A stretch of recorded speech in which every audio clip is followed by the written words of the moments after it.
আমরা অনেকেই মনে করি ইবাদত করতে হলে ঘণ্টার পর ঘণ্টা নামাজ পড়তে হবে বা অনেক বড় দান করতে হবে, কিন্তু আসলে আল্লাহর নিকট সবচেয়ে প্রিয় আমল কি জানেন?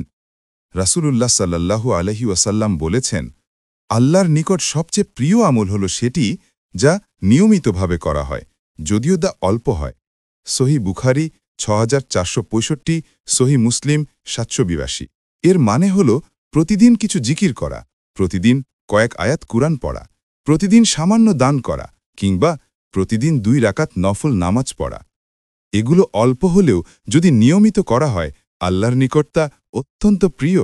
অস্থায়ী উচ্ছ্বাসে অনেক বড় ইবাদত করে পরে ছেড়ে দেওয়ার চেয়ে অল্প হলেও নিয়মিত আমল করা অনেক উত্তম, কারণ নিয়মিত আমল আমাদের হৃদয়কে আল্লাহর সাথে সবসময় যুক্ত রাখে।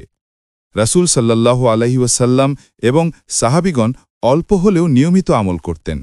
তাহলে আজ থেকেই ঠিক করুন, আপনি প্রতিদিন অন্তত একটি ছোট আমল অবশ্যই করবেন, হয়তো কয়েকটি জিকির, হয়তো ১ গ্লাস পানি খাওয়ানো, কিংবা ২ রাকাত নফল নামাজ। মনে রাখবেন, আল্লাহ ধারাবাহিকতা ভালোবাসেন। অল্প হলেও নিয়মিত ইবাদত করুন। আল্লাহ আমাদের সবাইকে নিয়মিত ইবাদতের তাওফিক দিন। আমিন।